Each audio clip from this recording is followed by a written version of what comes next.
다윗이 사울을 여호와께 기름 부은 자로 인정을 하면서 그를 죽이지 않겠다고 선언했던 것은 왕이 되지 않겠다 이런 말과는 진배가 없을 정도로 그렇게 다윗은 이 기름 부어 세운 이 사울이라고 하는 사람보다는 하나님이 기름 부어 주셨다라고 하는 그 사실 앞에서 늘 조심하고 또 늘 경건한 모습을 잃지 않았던 것이 이 다윗입니다. 하지만 하나님은 당신의 섭리로 악인을 사용들을 하셔서 다윗의 대적들을 차례대로 제거를 하시고 다윗에게 이스라엘을 맡기는 이런 장면들이 오늘 나오고 있습니다. 그러니까 하나님이 다윗의 손을 통해서 악인을 처단하는 것이 아니라 악인을 통해서 악인을 처단하고 스스로 공멸하게 만드는 방법을 하나님이 쓰셨다는 것을 오늘 이 말씀에서 우리가 배우게 되는 거죠. 그러니까 의인이 한 악인에게 어려움을 당할 때 그 의인이 보복을 하거나 복수하거나 또 혹은 마음에 앙심을 품지 않도록 하나님이 악인들로 스스로 공멸하도록 하나님이 그 조치를 취하신다는 것을 우리는 기억을 해둘 필요가 있습니다. 이 하나님은 늘 공의롭고 늘 하나님의 공평무사하신 분이시기 때문에 그 하시는 모든 일들이 이렇게 주도 면밀하고 항상 하나도 어긋남 없이 일이 진행된다라는 것을 우리가 볼 수 있는데 오늘 사무엘서 저자는 이 다윗이 사울의 집안을 직접 제거하지 않고 하나님이 직접 그들 중에서 다윗을 대적하는 자들을 통해서 치시고 또 이스보셋이라고 하는 사람과 무미보셋을 비교를 해 주면서 우리에게 어떤 사람이 더 진실한 사람인지 어떤 사람이 더 하나님의 마음에 합당한 사람인지를 보여주고 있다는 것이죠. 이스보셋도 사울의 아들이죠. 무미보셋은 사울의 손자죠. 요나단의 아들이니까 말이죠. 어제 오후 예배 때 우리가 무미보셋에 대해서 말씀을 들었는데 이 이스보셋이 사울의 아들이고 무미보셋은 요나단의 아들입니다. 그런데 이 사울과 요나단이 죽었다는 소식을 듣고는 이 유모가 이 무미보셋을 들고 막 도망을 가다가 이 무미보셋을 떨어뜨렸어요. 그 아이를 떨어뜨렸는데 이 아이를 떨어뜨렸는데 그만 다리가 많이 상했던 모양입니다. 나중에 커서도 그게 회복이 안 되고 다리를 절었다라고 합니다. 그래서 아마 이 다리를 저는 모습 때문에 무미보셋을 잊지 못했던 것 같은데 이 아이를 떨어뜨리니까 이런 큰 장애를 평생 안고 사는 사람이 돼서 누군가의 도움을 받지 않고서는 살 수 없는 사람이 됐죠. 그런데 이 무미보셋이 나중엔 다윗으로 하여금 어제 말씀처럼 그는 왕의 처분대로 살기를 원했던 인물, 진짜 충심으로 다윗을 사랑했던 인물, 충성했던 인물이었다라고 하는 것을 알 수 있습니다. 그런데 이 베냐민 왕가의 이 사울 왕가의 베냐민 지파의 이 아브넬이라는 사람이 사실은 사울이 왕권을 발휘하는 데 있어서 가장 큰 힘이 됐던 사람이거든요. 그런데 이 힘이 됐던 사람이 죽음으로 말미암아 사울과 요나단이 점점 힘을 잃어가게 됩니다. 우리가 아는 것처럼 이 중국의 역사도 보면 나중에 이제 현대화가 되는 과정에서 이 장개석하고 모택동하고 이 두 사람이 한국식 발음입니다만은 이 장개석과 장제스라고 하죠. 모택동은 마오쩌둥이라고 하는데 국공합작을 하기 전에 이 사람들이 국민군과 인민군으로 이렇게 싸움을 벌이면서 중국 본토를 누가 확보할 거냐 막 이런 싸움을 할 때에 이 장제스라고 하는 이 장개석에게는 다이가라고 하는 유명한 장군이 있었어요. 이 장군이 전략도 뛰어나고 이 장개석을 도와가지고 이제 거의 중국을 통일할 임시에 이 사람이 비행기를 타고 가다 그만 죽었습니다. 그러는 바람에 이 장개석은 사실은 오른팔을 잃은 것과 다름없게 됐고 장개석이 그때부터 쇠하기 시작을 하면서 대만까지 밀린 거예요. 그래서 마오쩌둥이 그 사람이 죽음으로 말미암아서 내가 이 중국 본토를 차지했다라고 할 정도로 그렇게 아주 전략 전술가였던 이 다이가라고 하는 사람이 죽어서 결국 그렇게 됐는데, 이 아브넬이 바로 그런 사람이었습니다. 사울에게 있어서는 사울의 옆에서 아브넬이 있었기 때문에 사울이 힘을 썼는데 아브넬이 딱 죽은 거예요. 그러니까 오늘 1절 말씀에 보면 죽었다는 말을 듣고 사울의 아들 이스보셋이 손에 맥이 풀렸다 이렇게 이야기를 합니다. 이 손에 맥이 풀렸다는 말은 우리가 한의학적으로 얘기를 하면 이 손에서 맥을 잡지 않습니까? 근데 맥이 안 잡히는 거예요. 하도 놀래가지고. 그러니까 이 말은 심장이 뛰지를 않는 거죠. 콱 멈춘 거죠. 죽을 지경에 이른 거죠. 얼마나 놀랬든지. 그만큼 이 사울 왕가의 이 아브넬이라고 하는 사람은 중요한 인물이었다라는 겁니다. 자, 이렇게 되니까 사람들은 뭘 예측해요? 야, 사울 왕가가 이제 끝났다. 이제 다윗의 시대가 오는구나.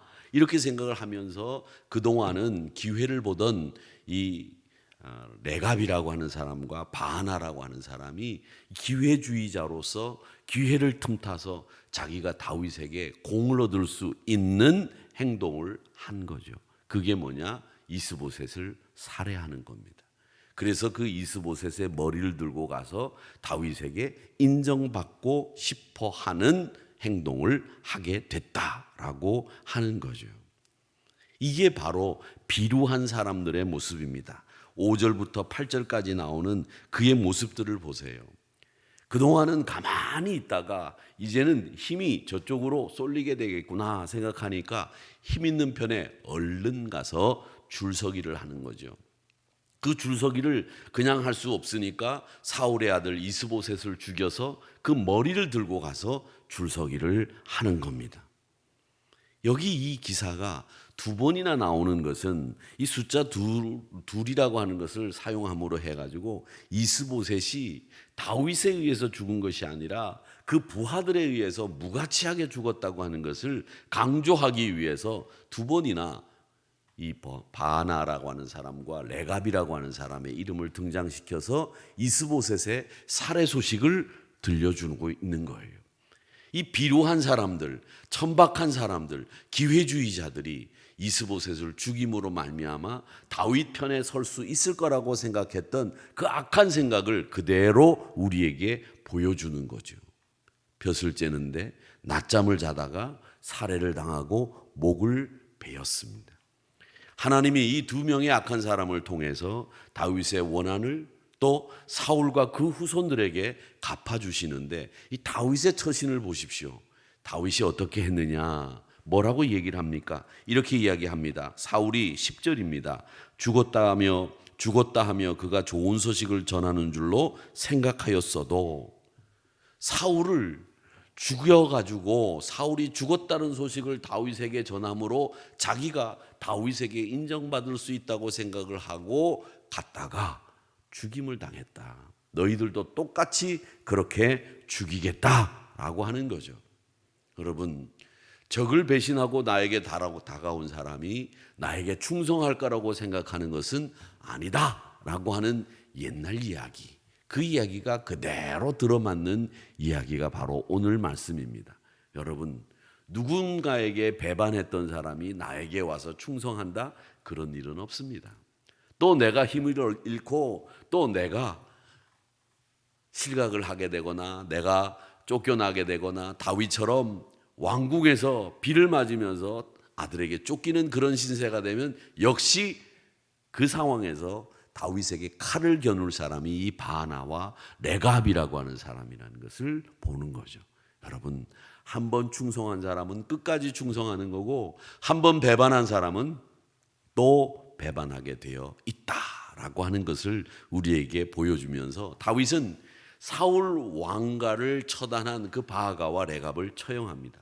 이건 또 다분히 정치적인 색깔도 있어요. 왜냐하면 지금 베냐민 지파가 사울이 왕에서 떨어져 나가고 죽었고 요나단도 죽은 바람에 이제 다윗이 왕이 되는 이런 순간에 이 베냐민 지파는 자기 지파에서 왕이 나왔는데 왕을 잃어버렸으니까 부글부글 하는 겁니다. 그 베냐민 지파가 부글부글 하는데 이스보셋이 살해를 당했어요. 그랬다면 이 베냐민 지파의 공분이 얼마나 컸겠어요. 그런데 그 공분을 이 이스보셋을 죽인 이 바하나와 레갑을 처단함으로 말미암아서 다분히 이 베냐민 지파를 달래기 위한 다윗의 정치적인 수도 거기에 곁들여 있다는 거죠. 그러면서 베냐민 지파를 진정시키고 그러면서 이유 없이 죽이는 그 바하나와 레갑의 행동에 대해서는 철저하게 응징하는 다윗의 처신은 굉장히 마땅하다 이렇게 볼 수 있는 겁니다. 그러니까 하나님은 의인과 악인이 싸우게 하시는 것이 아니라 악인과 악인이 서로 싸우게 하면서 자멸의 길을, 공멸의 길을 걷게 하도록 만드신다라고 하는 것을 알 수 있습니다. 그렇기 때문에 우리 믿음의 사람들은 이 다윗의 처신을 가만히 보면서 악인을 죽이는 것이나 악인을 보복하는 것이나 이런 것들은 우리 손으로 하는 것이 아니라 악인들이 스스로 공멸하도록 만들 뿐만 아니라 하나님은 다윗의 손을 사용하지 않는다는 거죠. 다윗으로 하여금 보복하지 않도록 만들어 주신다는 겁니다. 그래서 이 레갑과 바하나에게 상을 주기보다는 그를 어떻게 처형함으로 말미암아서 하나님의 공의를 실현하면서 악인들을 스스로 다 자멸하도록 만드는 모습을 우리에게 보여주고 있다라고 하는 겁니다. 그리고 오늘 11절 말씀에 보면 뭐라고 얘기합니까? 의인을 그의 집 침상 위에서 죽인 것이겠느냐 이렇게 이야기를 하면서 이렇게 얘기를 합니다. 다윗은 그들을 죽이고 그 수족을 베어서 헤브론 목가에 매달아 버립니다. 그리고는 그 극악한 행동에 대해서 하나님과 사람들 앞에서 어떤 평가를 받아야 되는지를 이야기하고 있다라는 거죠. 만약에 다윗이 야 내가 바하나 이스보셋을 죽였다고 참 잘했다, 너희들 칭찬할 만하다, 내가 너를 신하로 삼겠다라고 했다든지 상을 줬다고 한다면 이 다윗은 악인의 도모에 동참하는 꼴이 되는 거죠. 그렇기 때문에 여러분 이 악인의 도모에 동참을 하지 않으면서도 하나님은 이 다윗의 보복을 다 당신 손으로 처리를 하시면서 그 옳고 그름을 판단하신 분이 하나님이다라고 하는 것을 우리에게 보여주고 있다라고 하는 겁니다.